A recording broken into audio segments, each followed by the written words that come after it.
Bon bah salut, nous voilà pour une nouvelle vidéo. Donc je me retrouve avec Nico. Bonjour à tous, merci. Oui, bon, c'est Nicolas. Donc, je suis le gérant et le créateur de la société Exotic Factory, voilà, basée au nord de Toulouse. Donc on va parler au niveau matériel, on va parler aussi des animaux. Donc tu vas nous présenter un peu la boutique, comment ça se passe. D'accord, oui, bien sûr, oui. Eh bien, écoutez, voilà, donc là on est au premier étage en tout cas de la boutique qui accueille le public. Vous avez déjà vu sur une première vidéo, je pense, de Frédéric, on a vu un petit peu quelques terrariums et quelques animaux. Donc on va en voir un petit peu plus aujourd'hui. Donc qu'est-ce qu'on a un petit peu en nouveauté? En nouveauté, on avait les 5 mangeurs d'escargots. Tiens, regarde. Ah, déjà, si tu peux filmer, il est en train de manger. Comment on ouvre ceux-là? Hop, les Exotera, tu as un petit cliquet là, hop, et voici. Alors évidemment on l'a dérangé, donc du coup il fait pause.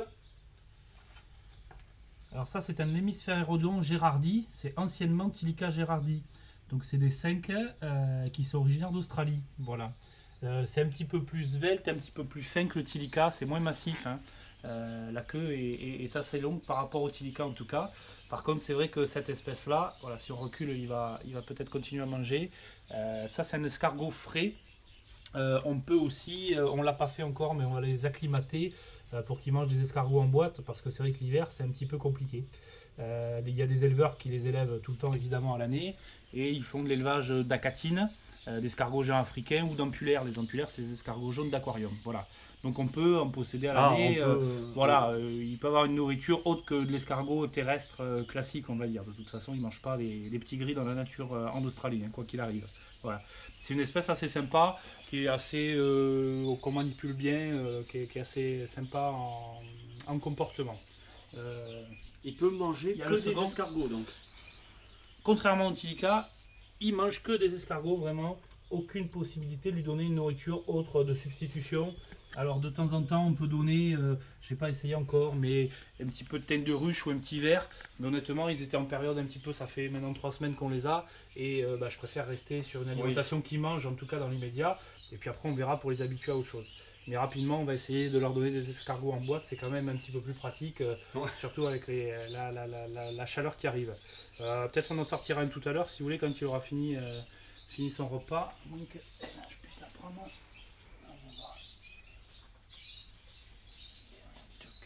Voilà, si tu la vois Ah ouais, il est vraiment beau. de plus près. C'est assez rigolo, c'est quand s'il veut bien tirer la langue, évidemment il va pas le faire. Voilà, donc vous voyez un petit peu la queue qui est quand même beaucoup plus longue qu'un Tilica, un 5OIS ou voilà. Mais c'est vrai qu'en tête et en couleur, voilà, il se réveille.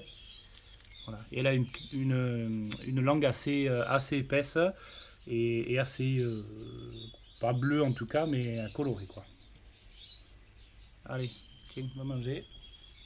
Bon, c'est le matin, on vient d'allumer les lumières, donc il se réveille tranquillement, hein. Voilà. C'est des animaux qui nécessitent quand même une teneur en hygrométrie assez importante. Voilà. Là on voit bien qu'il tire la langue. Alors évidemment le repas ils en mettent partout, ils laissent que des bouts de coquilles dans le terrarium. C'est assez sympa. Voilà. Ça c'est une espèce qui est assez rare. Oui, après ça, donc on peut donner des acatines. Bon, cela ça va être un peu trop gros, ça leur fera quelques repas. Mais ça c'est des escargots géants africains. Ça peut faire une vingtaine de centimètres. Adultes en tout cas. Voilà. Là c'est pareil, on n'a pas allumé les lumières, alors du coup ils sortent, c'est assez rigolo. Bon, un terrarium d'escargot c'est toujours un peu ça. Là. Oui, c'est toujours Toujours un peu de... nettoyage de vitres là. Ouais, tout à fait. Voilà un petit peu, et puis après, toujours des pogonas, des tortues. Là on a des petites marginata qui sont entrées, c'est assez sympa. On en voit un petit peu moins souvent que les tortues d'Hermann. Pardon, je vous invite. Elles ont été notées Elles ont été notées, au voilà. sexage. Non, pas par rapport au sexage, par rapport à la réglementation. D'accord. C'est des annexes 2A, donc elles sont obligées d'être identifiées individuellement. Donc comme on les puce, pour repérer plus facilement pour nous, on a un beeper qui dit la puce, et pour les repérer plus facilement, on met un numéro, comme ça du premier coup d'œil on les reconnaît. Voilà. Ce sont des espèces qui sont réglementées, comme les tortues d'Hermann, donc ils sont en annexe A de la convention européenne, et en annexe 2 de la convention de Washington. Donc il faut être titulaire d'une autorisation d'élevage d'agrément pour en posséder, légalement. Voilà. en dessous de 6 spécimens. Au-delà de 6, il faudra passer un certificat de capacité voilà, pour ces tortues-là. Donc ça concerne les Testudo marginata, les Testudo hermanni, Testudo graeca et l'Astrochelis radiata, c'est la tortue rayonnée de Madagascar. Oh, qu'est-ce qu'elle est belle celle-là. C'est des tortues qui ont été interdites pendant 40 ans, hein. On n'en trouvait pas du tout en France. Ça a été soumis à réglementation, ça a été autorisé sous condition, voilà. Ça permet aux gens d'en détenir maintenant légalement depuis une petite dizaine d'années. Voilà. Donc obligatoirement, si on fait l'achat d'une tortue comme ça, pour qu'elle soit légale, il faut qu'elle soit pucée et munie d'un CIC, c'est un petit document jaune qui est signé par la préfecture. C'est vraiment que ça prouve qu'elle n'a pas été prélevée en nature. Qu'elle est spécifiquement élevée pour le commerce en tout cas. Voilà. Donc les marginata, c'est intéressant, c'est une tortue qui est originaire de Grèce surtout. C'est des tortues qui son nom vient de, c'est assez, c'est marginé derrière, c'est-à-dire que c'est vraiment évasé et on dirait un petit peu un casque allemand en fait. Ils font la comparaison par rapport à ça. Ça se réveille tout doucement. Je voulais voir, si le curtus. Oui. Alors ça plaît beaucoup. Ouais, donc Python curtus, on a un spécialiste en France qui est Nicolas Hussard, je fais quand même de la pub un petit peu pour lui, qui est spécialiste du curtus en France. Nous on est que amateurs de ce côté-là. Donc avant c'était une espèce globale, c'était Python curtus, c'était des sous-espèces. Tu avais Python curtus curtus, Python brongersmé, Python curtus breitensteini. Depuis quelques années, ça a été séparé, c'est vraiment des espèces bien distinctes. Donc tu as le Python curtus, Python brongersmé et Python breitensteini. Python curtus, c'est le black de Sumatra, ce qu'on appelle, voilà, qui est beaucoup plus noir. Alors c'est des espèces qui sont quand même assez... Il est plus petit, je crois, que les deux autres, non, le curtus. Je crois qu'il est un petit peu plus petit, ouais. Pas de beaucoup, mais il me semble, ouais, que... Celui-là, au pire des cas, c'est vrai qu'on peut le... Alors c'est des animaux qui ont besoin de beaucoup d'humidité, hein, tu vois, donc je mets un bac avec de la mousse de sphaigne, et en général, 80% du temps, ils sont dedans. Voilà. C'est des animaux, alors il ne faut pas s'inquiéter, qu'on leur voit toujours un petit peu l'arête dorsale. Hein. Il y a des gens qui me disent, mais c'est pas possible, il est maigre, etc. Attends, je vais poser... C'est au niveau de la morphologie, ouais. Au niveau de la morphologie, pardon, c'est toujours comme ça. Alors c'est un python qui est assez massif, hein, de corps il est assez gros. Je ne sortirai pas plus, j'ai pas envie de me faire mordre en direct. Alors ils ont aussi des fois hein, la manie de déféquer, et, voilà. C'est assez volumineux comme excrément, donc ça peut être toujours... donc toujours un petit peu de mousse du coup sur le serpent. Donc ça c'est un python curtus, black de Sumatra donc on appelle. Voilà, c'est un mâle qui a à peu près 1 an et demi. Pas vraiment recommandé donc pour les débutants quand même. Pas pour les débutants, alors après quand on a un jeune ça peut se manipuler quand même, il y a plein de gens qui manipulent bien évidemment, mais après c'est vrai que c'est des serpents qui sont assez massifs. En diamètre de corps on peut atteindre des diamètres à peu près de cette taille là pour des animaux adultes, et c'est vrai que ça a des dents assez grandes et assez acérées, donc c'est vrai que voilà, les morsures sont assez douloureuses, quoi. C'est pour ça.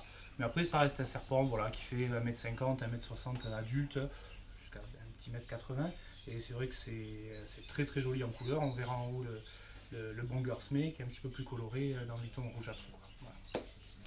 Mais c'est vrai que voilà, c'est pas forcément un serpent vraiment pour débuter, ne serait-ce qu'au niveau voilà, de la morsure, de la dangerosité. Voilà pour le Python curtus. Il est sympa. Après le brongersmé, on en a un qui est un petit peu tendu. Si je le prends, il va de suite, il va pas faire. Il va pas faire la même chose, il essaiera peut-être de nous attraper, on verra bien. Voilà un petit peu, après tu vois ici, on continue, on fait un petit peu en vrac hein, sur les tortues. Hop.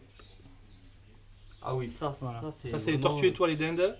Je vais aller chercher le bovine pour la boniser.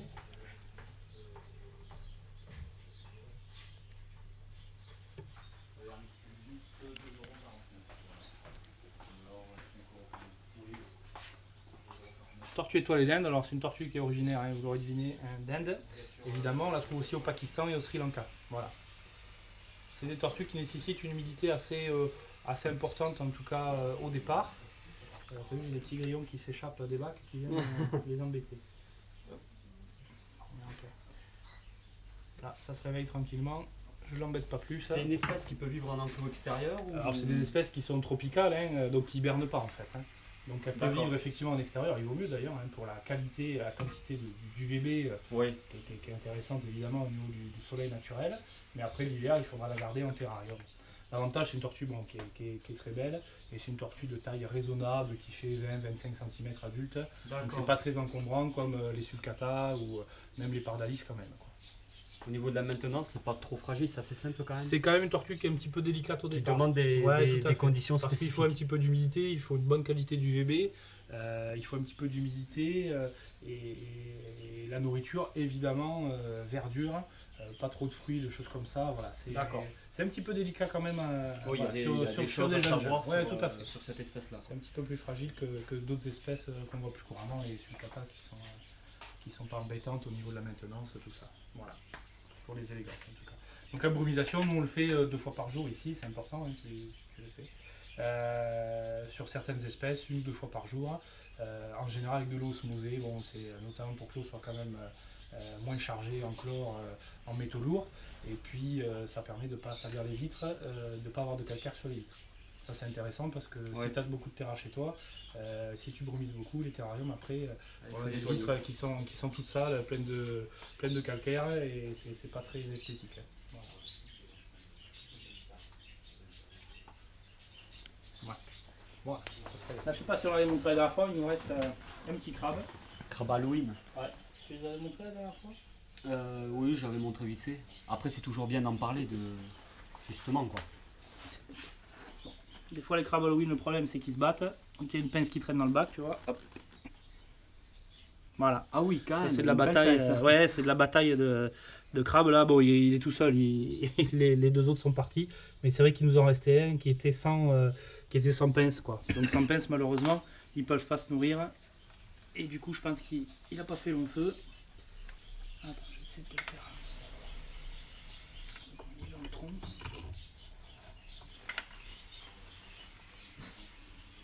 C'est une espèce agressive ou ça cherche plutôt la fuite Ça cherche la fuite, mais quand c'est bloqué, ça n'hésite pas à se défendre. À pincer, ouais.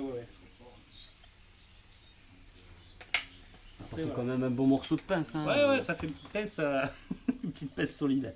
Allez, sors. Comparé à un doigt. Je te l'ai sorti, tiens. Bon, c'est des espèces qui sont assez sympas au niveau du comportement. C'est très coloré, évidemment.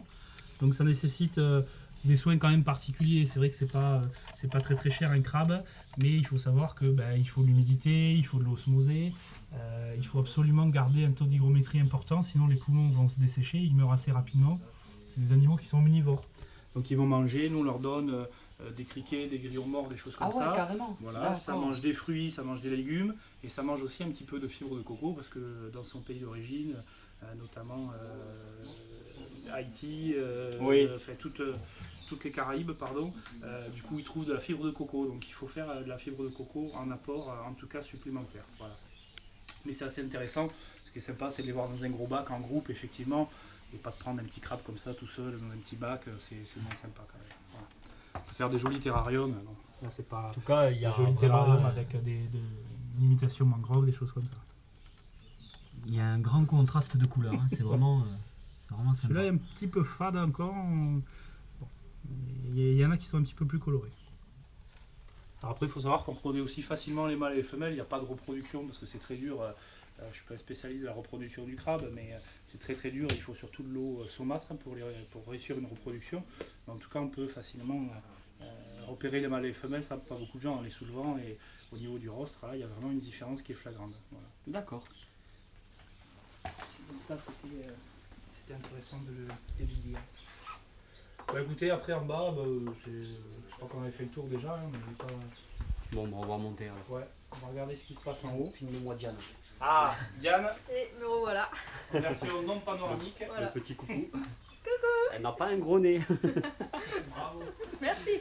Ça, je le mets dans la vidéo, c'est obligé. Bon, ça c'est notre petite pièce d'élevage de rongeurs. On en fait une partie, on achète une autre quand même parce qu'on fait beaucoup de quantité. Mais ça nous permet de garder des fœtus et puis des blanchons de toutes les tailles pour les clients qui viennent ici, quoi. Voilà. Donc essentiellement évidemment de la souris et puis tu as du rat ici. Souris rat. Des mastomys aussi, la souris géante africaine. Un petit peu connue parce que ça permet de... Des fois sur des pitons réjus récalcitrants, ça permet de les redémarrer avec ça. En sachant qu'après, effectivement, une fois qu'ils sont habitués, des fois, il y a des problèmes à repasser à autre chose. c'est toujours mieux en tout cas qu'ils mangent ça plutôt que rien du tout, quoi. Voilà. Mastomys natalensis. Ouais, il me Mastomys semble. natalensis, ouais. Ils ont la particularité de faire des souriceaux qui naissent avec un petit peu de poils directement, c'est pas des tout petits fœtus, et ça fait des portées assez importantes. Mais des fois au niveau de l'élevage, voilà, c'est où ça reproduit bien, ou des fois c'est pas terrible, donc c'est vrai que c'est pas forcément beaucoup plus prolifique que des bonnes souris blanches en tout cas. C'est une bonne alternative, voilà, pour surtout le Python C'est Régis. vraiment, quand vraiment il n'y a pas d'autre choix et quand ils mangent rien d'autre, on peut essayer. Des fois les gens essayent de la gerbille. Là c'est vraiment une souris qui est présente dans l'aire de répartition du Python Régis, donc lui il doit manger Oui. ça dans la nature.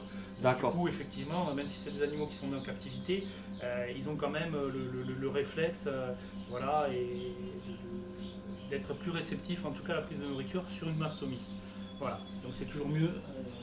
Quand il y a des pitons qui jeûnent pendant 4, 5, voire 10 mois, c'est toujours intéressant de les redémarrer quand même avec quelque chose au bout d'un certain moment où vraiment s'ils perdent du poids. Voilà, puis derrière c'est tout vide, on n'a plus de grillons. C'est fin de semaine. Normalement ça nous sert à stocker les grillons, donc nous les grillons ils sont déballés dans des caisses, ils sont nourris. Voilà, donc tout ça normalement c'est plein et plus, hein, il y a 2-3 caisses. Mais là c'est pénurie en cette fin de semaine.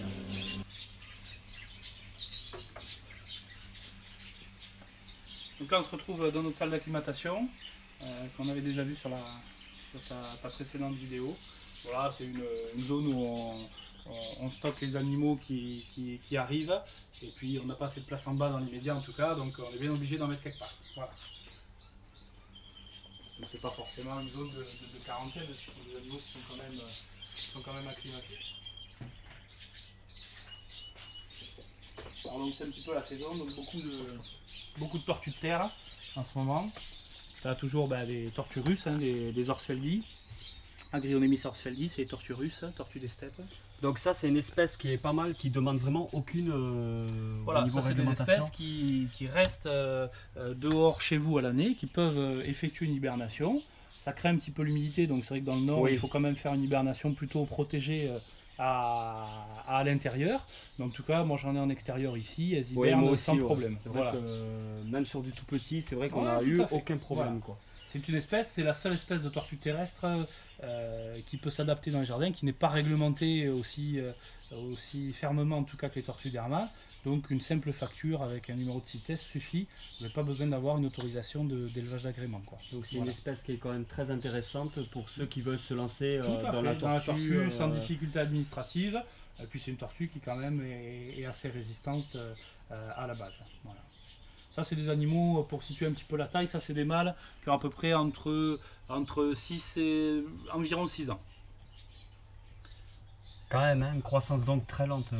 Oui, que croissance lente. Ouais, Alors, chez dans le les bas de tortues, côté, tu as des bébés là qui doivent avoir 1 an à peu près. Voilà. Donc ceux-là doivent être âgés à peu près 1 an. C'est très difficile de déterminer le sexe d'une tortue. Hein. Alors les écailles, les cercles sur les écailles, c'est vraiment très aléatoire, c'est plutôt une légende. Hein. Donc c'est vrai que c'est par rapport à l'habitude, par rapport à la carapace, par rapport à l'épaisseur ici de cette écaille-là. Tu vois, les écailles ici, hop, sont très épaisses. Donc vraiment, elle a une croissance assez longue si tu veux. Chez un particulier, la tortue peut en 3 ans être de cette taille-là. Elle ne va pas pouvoir grossir et en grandeur et en épaisseur de carapace, tout ça. Donc des fois on se retrouve avec des animaux qui sont un peu grands, mais qui ont une carapace qui est assez fine et assez fragilisée. D'accord. Le but d'une tortue, ça vit pour les espèces européennes entre 50 et 60 ans. Ouais. Le but c'est de grandir tranquillement, calmement et à son rythme. Voilà. Si de toute façon elle grandit trop vite, on va avoir des déformations de carapace, hein, c'est du tauberonnage comme on appelle, qui est aussi lié à peut-être un manque d'humidité un petit peu, Un manque du VB peut-être. et surtout une mauvaise qualité du VB aussi, Du VB, mais ouais. surtout aussi une qualité d'alimentation qui est trop riche. Dans la nature, elle vit en Ouzbékistan, elle ne trouve pas des endives, des salades tous les 2 mètres. Quoi. Voilà. D'accord. Elle a vraiment, dans l'année, elle a une période de l'alimentation de 2 mois à peine, qui correspond au printemps. Et le reste de l'année, elle mange des herbes sèches, des mousses, des lichens, des choses comme ça. Voilà. Tu entends, c'est bien à savoir tout ça. Ouais. Et du foin. Donc on a toujours un petit peu de foin qui traîne dans les Donc dans la les bonne bacs. alimentation et surtout vraiment une qualité UVB. Hein. Voilà. Il faut insister là-dessus. On en Ouais. reparlera effectivement. Donc ça, ce sont des ampoules à vapeur de mercure. Ça peut être de la Solar Glow d'Exotera ou de la Solar UV+ de chez JBL. C'est des lampes qui vont et donc émettre de la chaleur et une qualité, une quantité d'UVB raisonnable pour toutes les tortues, au moins les tortues exotiques en tout cas. Donc là évidemment pour l'instant nous ne les met pas en extérieur, donc elles sont chauffées et éclairées entre 10 et 12 heures par jour. Après là c'est le moment de les mettre dehors, on les met directement dehors et elles s'acclimatent bien avec une petite surveillance en extérieur, quoi. Après à côté tu as les tortues d'Hermann. Ça c'est une sous-espèce, hein. C'est la Testudo hermanni bodgeri qui n'est pas originaire de France. La Testudo hermanni on peut encore la trouver en France et il y en a de moins en moins quand même dans la nature. En tout cas c'est la sous-espèce qui est plutôt originaire de Europe de l'Est. Voilà. Donc c'est un petit peu la même chose, elle devient légèrement plus grosse que l'hermanni. Donc la bodgeri, une femelle va faire 20-22 cm de longueur. Les mâles sont plus petits. Voilà. Ça c'est des animaux qui sont nés en 2010, donc qui ont 5 ans. D'accord. Ça tu vois, elles sont toutes rondes et elles sont assez jolies. Des fois il y a des arrivages un petit peu difficiles, mais celle-ci là. Donc après ça c'est des tortues qu'on a mis en quarantaine pendant une semaine, on les traite, elles restent une semaine tranquillement et là on va les vermifuger aujourd'hui ou lundi.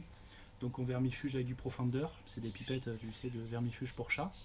Voilà, qui est assez efficace pour les et c'est parasites. efficace pour les tortues. C'est Donc très voilà, ça commence à être très connu, c'est efficace. L'avantage du Profender, pipette en tout cas, c'est que du coup tu n'as pas de stress sur la tortue, tu n'es pas obligé de lui ouvrir la gueule de force, de rentrer une seringue, etc. Il faut mettre des petites gouttes là où la peau est la plus souple, hein, par exemple au niveau du cou. Voilà, on enlève la gamelle d'eau pendant 2 jours pour pas qu'elle dilue le produit et on va mettre des petites gouttes ici aux interstices au niveau des pattes. Voilà.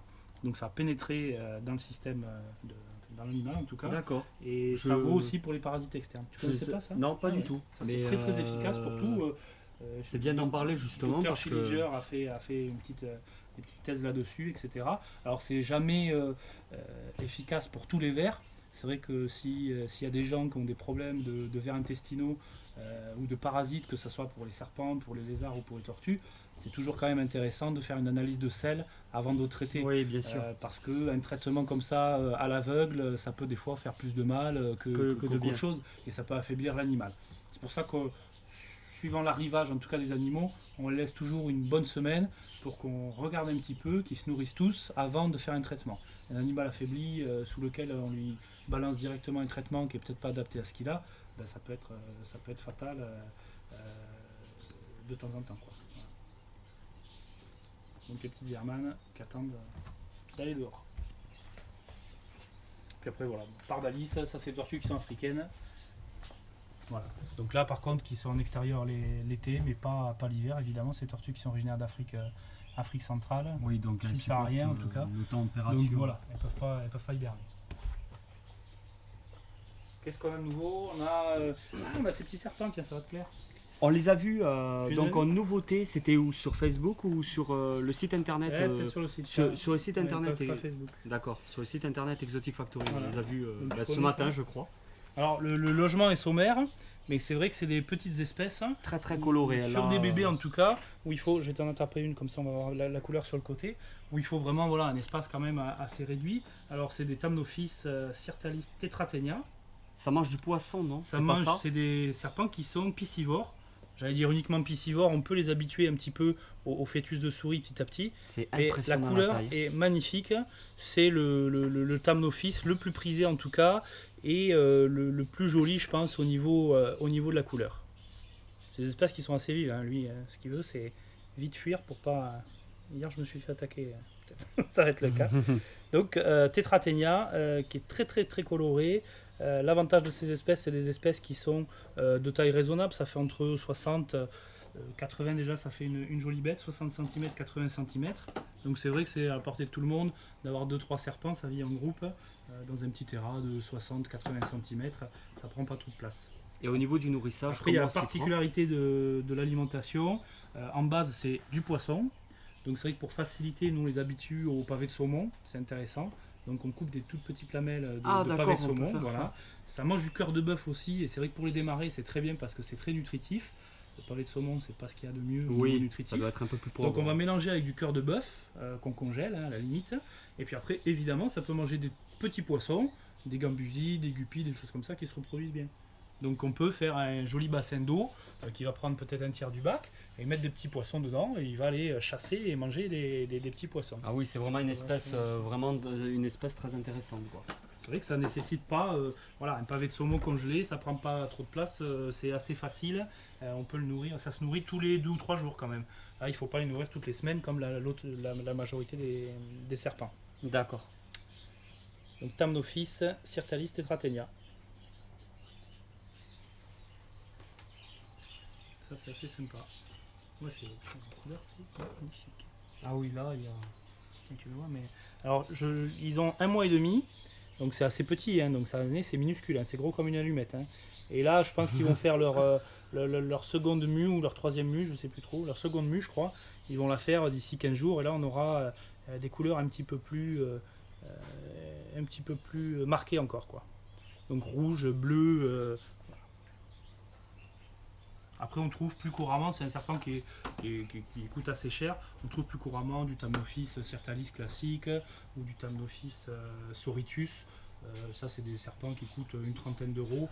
Malheureusement, c'est toujours quasiment, en tout cas, toujours du sauvage importé. Ouais. Voilà, c'est originaire des USA. Ça, c'est d'une captivité en France pour ces petits serpents. Ah oui, donc c'est encore plus intéressant. Ouais, bah, sur cette taille-là, de toute façon, il y a pas, on en trouve difficilement. Par un autre biais, quoi.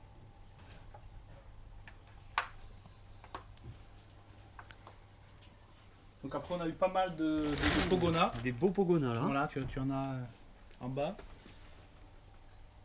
On a eu un petit arrivage donc de pogonas, c'est pareil, chez un éleveur français qui est assez connu. Ce sont des pogonas phasés, du subadulte, mâle et femelle, avec des très jolis phases. Ceux-là. Bien filmé Je vais ceux-là. rattraper, mais... Ceux-là, ils sont vraiment magnifiques. Alors évidemment, il y a du classique au niveau de texture de peau, il y a du laserback. Donc laserback, c'est dos de cuir, hein, ça veut dire qu'ils ont une réduction de piquant en fait. Le dos va être plus lisse, et puis tu auras moins de barbe et moins de pics sur le côté. Et après, il y a du red flamme, il y a du red. Alors ils sont un petit peu nerveux, hein. Ceux-là, T'as eu un ouais. petit sursaut de... Mais là, on part déjà sur du coloris. Du coloris, sympa. Ouais, je trouve vraiment ça magnifique. Pourtant, je suis pas branché Pogona, mais là, vraiment, c'est... Bon, il va muer. Alors les pogonas, souvent au niveau de la queue, tu as vu, la mue est un petit peu décalée. Du coup, on a des coloris qui sont assez différents. Et la tête, tu vois, la tête est assez blanche. Des petites taches au niveau des pattes, c'est Tout à fait. vraiment... Alors là, ils sont un petit peu triés dans des petits bacs parce que c'est difficile à reconnaître chaque phase et pour pas se mélanger quand même, Oui, on fait beaucoup de séparation. Tu vois, lui, c'est un laserback. Doucement. Ah d'accord, on Là, c'est voit un bien laserback, que... donc tu vois que la différence avec un classique, Oui, beaucoup moins de piquant. tu vois, la peau est plus lisse et les pics sur les côtés, hop là, il retourne dans son bac. La peau sur les côtés est moins, les pics pardon sur les côtés sont moins présents. Voilà. Bon, ils sont tous un petit peu en mue. Hein. Tu vois, la tête, c'est vraiment des très jolies bêtes qui sont très colorées. Ça donne envie d'avoir du Pogona quand on voit des coloris pareils. Voilà, on a une bonne quinzaine. Hein. Vraiment magnifique. Et on avait des petites pélos aussi. Bon, des petites pélos Medusa subrufa, des tortues d'eau africaines qu'on voit couramment. C'est vrai que là, la taille est rigolote parce que c'est vrai que les gens trouvent ça mignon. Après, il faut faire quand même attention, c'est des tortues adultes qui font 20-25 cm. Hein. Ah quand même. Donc c'est pas anodin non plus, hein. On en voit beaucoup en animalerie. Mais il faut toujours bien que la personne qui vous les vende dise oui, attention, c'est quand même une tortue qui va devenir grosse. Hein, et voilà. Au niveau de Ça, l'alimentation, c'est le problème des tortues aquatiques. Au niveau de l'alimentation, nous les habitués elles mangent du granulé pour tortues aquatiques. C'est ce qu'il y a de plus complet. On est Oui, sûr c'est de ne très pas avoir bien de carence dessus. C'est des tortues, celles-ci, qui sont strictement carnivores. Donc Ah, ils vont d'accord. manger de la nourriture carnée, du poisson, de la crevette, des choses comme ça. Mais c'est vrai qu'en base, c'est bien plus pratique de donner du granulé pour tortues d'eau, quoi.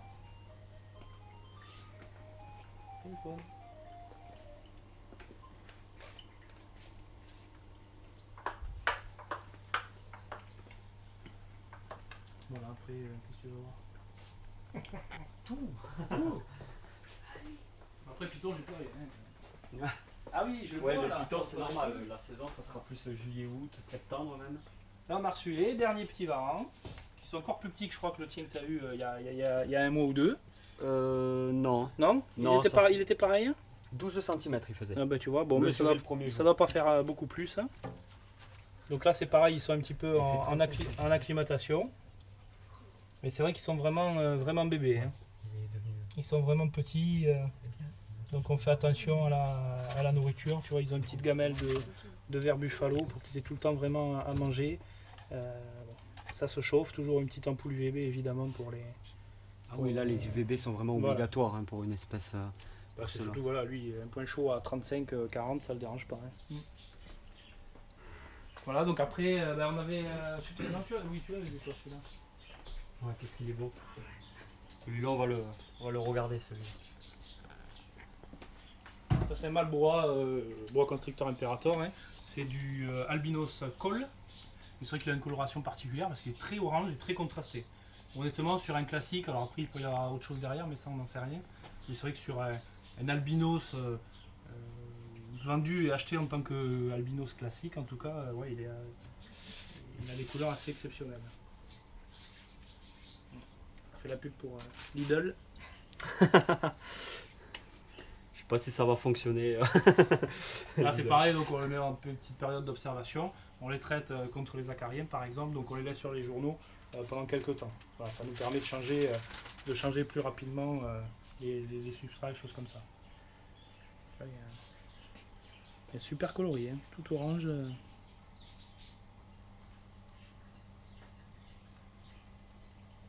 C'est vrai qu'il a vraiment un bon contraste de couleurs. En général, c'est quand même le boa albino, c'est un petit peu plus terne. plus fade, on va dire, que ça. Après, il y a toujours des sunglow, des couleurs plus flashy, hein, mais l'albinos classique, en tout cas, voilà, il est bien sympa, ce petit bois.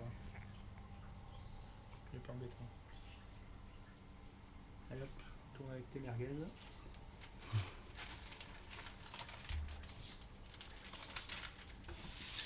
Okay, ça c'est assez intéressant à le souligner. Ce sont des petits dragons d'eau évidemment. Par contre, ils sont en captivité en France. Donc c'est vrai que c'est très peu courant. Normalement, 99,9% des dragons d'eau, c'est issu de fermes d'élevage au Vietnam. Et là, je peux le citer, hein, c'est des petits dragons d'eau qui viennent de notre collègue Fabien, du reptilarium du Larzac. Voilà. J'ai une petite pub pour aller le voir, c'est un super reptilarium. Le seul qu'on n'est pas encore allé voir. Eh ben il faut. Et justement, on c'est s'est une dit qu'il très belle structure. Il va peut-être falloir qu'on très voie propre, ça. avec des très jolies bêtes. Hein. C'est vrai que c'est vraiment au plus proche de la région, c'est le seul en fait qu'on n'a pas vraiment fait. Il se trouve à combien de routes de Toulouse lui? Ouais, ça fait une bonne heure et demie. Un petit... Non, même plus que ça, 2 heures et demie. Hein. Parce qu'à l'Aveyron, il faut y aller. Hein. Ouais, mais bon, 2 heures et demie, ça va, c'est faisable. Donc voilà, ceux-là sont en captivité en France et vraiment il y en a peu. Hein. Parce que un dragon d'eau, ça devient quand même assez grand. Ça demande quand même une certaine place il aussi. faut des couples adultes et il faut que la femelle ponde correctement. Si tu n'as pas un petit enclos, on va dire, ça a quand même du mal à reproduire en captivité en tout cas. Ou alors ils pondent les œufs et les œufs sont broyés dans la minute par les autres, le mâle ou même la femelle qui marche dessus. Quoi, voilà. Donc ça du coup c'est vrai que c'est intéressant parce que normalement il n'y a pas il y a beaucoup moins en tout cas, il n'y a pas de parasites, de choses comme ça. Oui, quand c'est né en captivité que en fermes France. d'élevage Vietnam évidemment. Quoi.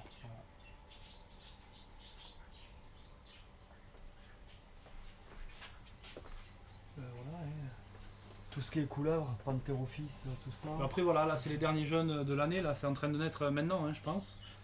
Donc on aura des bébés d'ici 2-3 mois, hein, pas avant, fin d'été, début septembre. Donc ça c'est les animaux de la saison passée. Voilà, des petites couleurs, des Panthérophis guttatus, du Lampropeltis, un petit peu d'Eryx, Gorgilophis colubrinus, pardon. Eryx c'était l'ancien nom. Ça c'est les petits bois des sables là. Donc ça c'est une espèce qui est assez intéressante, qui est un peu speed, tu vois, il fait des à-coups. Je sais peut-être me faire mordre, c'est pas grave. C'est très joli à On l'a voir un en petit peu vrai. dérangé. Voilà. Donc ça, c'est des bois des sables. C'est des toutes petites espèces. Hein. Les mâles font 60 cm, pas plus. Hein. C'est des bois fouisseurs d'Afrique. En général, ça vient du Kenya. Voilà. L'avantage de cette espèce, c'est vrai que ça, voilà, dans un bac de 60 cm, ça peut convenir. C'est des tout petits bois. Peut-être l'inconvénient, c'est effectivement ces fouisseurs, donc ça reste planqué pas mal de temps. Mais après, c'est vrai que voilà, c'est assez massif. Moi, j'aime bien. J'aime bien comme ça avec tout petits yeux, tout petits yeux. J'ai entendu dire que c'était une des seules espèces de bois, entre guillemets, qu'on peut trouver en Europe, du coup, dans le milieu naturel. Je n'en sais rien du tout. Parce que c'est du côté de... Ah oui, ah, peut-être. Hein. Merde, je sais plus, mais je crois que ça fait partie de l'Europe. Enfin, c'est loin, mais... Faudra que je regarde ça. Ah, je sais plus, ouais. Il va y avoir de la coupure, là. Voilà. Mais il me semblait, oui, que c'est... je sais plus dans quel livre j'avais lu ça. Bon, mais d'accord. Je vais faire mes recherches, là, je suis têtu. Je vois pas quel pays. Tu vois. Je sais plus. Si, j'avais trouvé ça. Deux, trois choses. Ben, C'était dans l'Atlas de la terrariophilie, peut-être. Ah ouais, peut-être. Hein. Peut-être, hein. Mais il me semble que j'ai vu ça quelque part. Il va falloir que je regarde. La dernière fois, tu as fait l'acquisition, tu sais, d'une. On l'avait peut-être déjà vu celle-ci. D'une Elena. Elaf radiata. Et ça, c'est une petite Elaf Elena. Voilà, et ben ça tombe bien, je voulais le montrer justement Ah oui à la caméraman. Donc ça, c'est Elaf Elena, c'est une toute petite espèce hein, qui fait 60 à 80 cm, qui ressemble vraiment à la radiata un petit peu. Hein. Je vais te la sortir. Hein. Qui a un petit peu le même comportement qu'elle, c'est-à-dire qu'elle va se gonfler et elle va faire la maline. Ou pas. Au niveau de la coloration, c'est quand même... C'est un petit peu plus fin comme coloration. Tu as un peu plus de couleur, je pense, sur l'Elena. Hein. Oui, c'est ce que j'aurais dit aussi. Mais, on voit bien le même comportement. Hein, c'est très, ouais, c'est assez dur à démarrer sur des bébés en tout cas. C'est une espèce qui est pas très courante, tu vois, elle gonfle la gorge. C'est une espèce qui est pas très courante, c'est dommage en élevage. On la trouve beaucoup en République tchèque, hein, il élève pas mal, mais pas trop en France. Tu as vu comment elle aplatit la gorge? Ça c'est pour se donner du volume, pour dire attention, je suis plus grosse que prévu, m'attaquez pas trop. Magnifique espèce. Donc ça c'est Elaf Elena. Ouais, c'est assez sympa. C'est très c'est facile à gérer par rapport à sa petite taille. Quoi. Alors, la Pitchophis, c'est Serpentoro, c'est originaire des USA. Hein. C'est Pitchophis catenifère affinis. Voilà. Alors c'est des serpents qui soufflent. Hein. Qui soufflent quand on les attrape. C'est des serpents qui sont assez massifs, hein, qui peuvent faire... en fonction des sous-espèces, ça peut faire jusqu'à 2 mètres, 2 mètres 50. Hein. Donc tu as un sacré... oui, ça fait quand même un sacré bestiau. Tout à fait. 2 mètres 50 pour de la couleur, de toute façon. C'est tout. Tu vois, voilà. Donc il a le réflexe aussi de faire un serpent à sonnette. Hein. Il va faire vibrer sa queue pour faire un petit bruit qui va rappeler un petit peu le serpent à sonnette. C'est pour effrayer les prédateurs éventuels.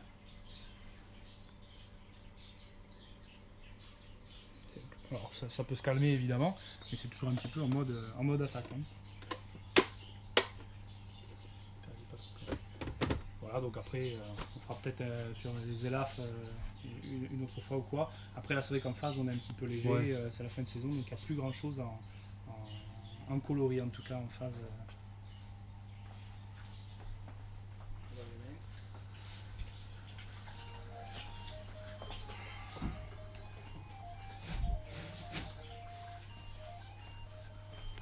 On peut l'ouvrir, c'est rigolo.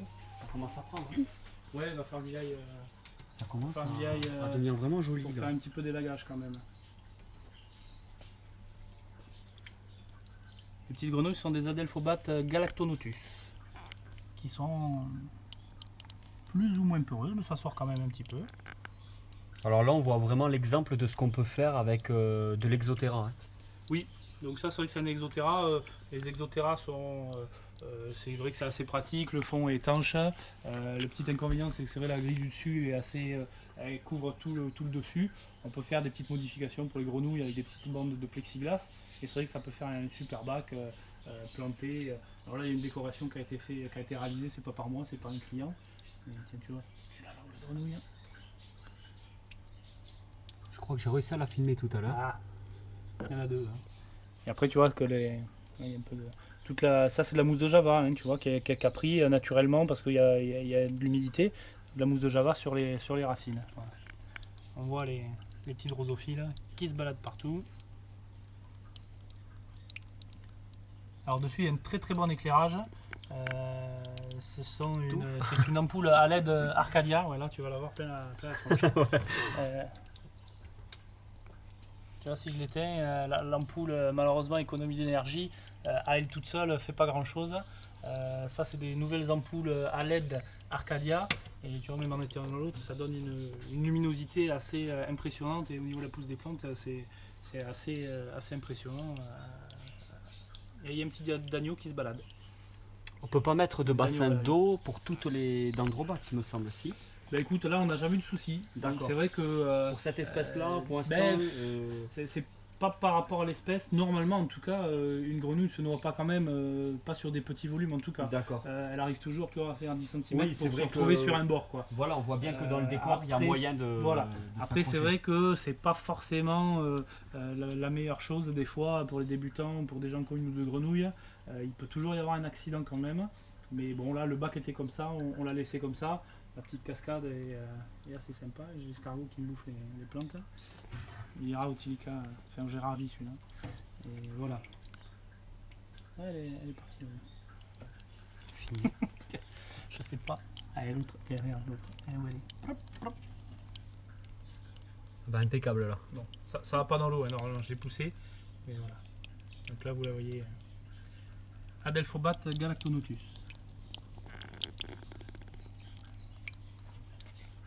Bon, c'est un peu en vrac hein, dans le truc, je vais enlever la misère parce que ça pousse trop de toute façon. Il faut retailler un petit peu le ficus, le remettre propre.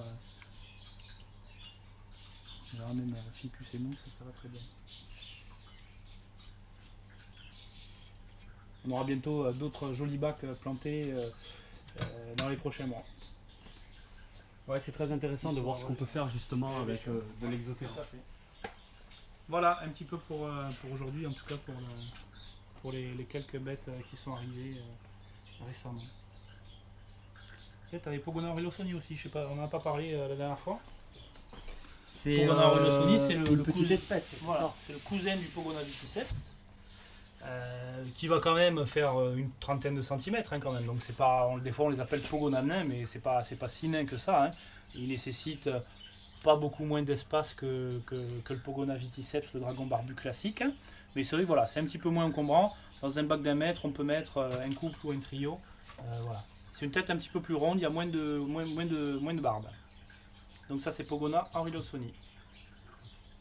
Bon là malheureusement c'est deux mâles. C'est assez dur à trouver. Les femelles subadultes de cette taille-là, en tout cas malheureusement on n'en trouve pas souvent. Ils se laissent manipuler sans aucun problème. Ouais, non, ils sont sympas. Au niveau du maintien, c'est comme le Pogona? Pareil. Ça mange des fois, c'est un petit peu plus compliqué, ça mange des fois moins de verdure. Donc c'est une alternative qui est assez sympa pour avoir un peu plus petit voilà. À la limite. Un petit peu plus petit, voilà, et puis changer un petit peu du Pogona viticeps qu'on trouve beaucoup. Voilà. Après, il n'y a pas de, en France en tout cas, très peu de phases. Sur les Pogona, il n'y a pas encore sur l'aurelosoni de la phase comme chez le Pogona viticeps. On trouve du green, du vert, notamment en Allemagne ou en Belgique, du un petit peu plus clair. Maintenant, il doit y avoir 2-3 phases, mais qui sont pas courantes et qui ne sont pas distribuées régulièrement, en tout cas sur du Pogona aurelosoni.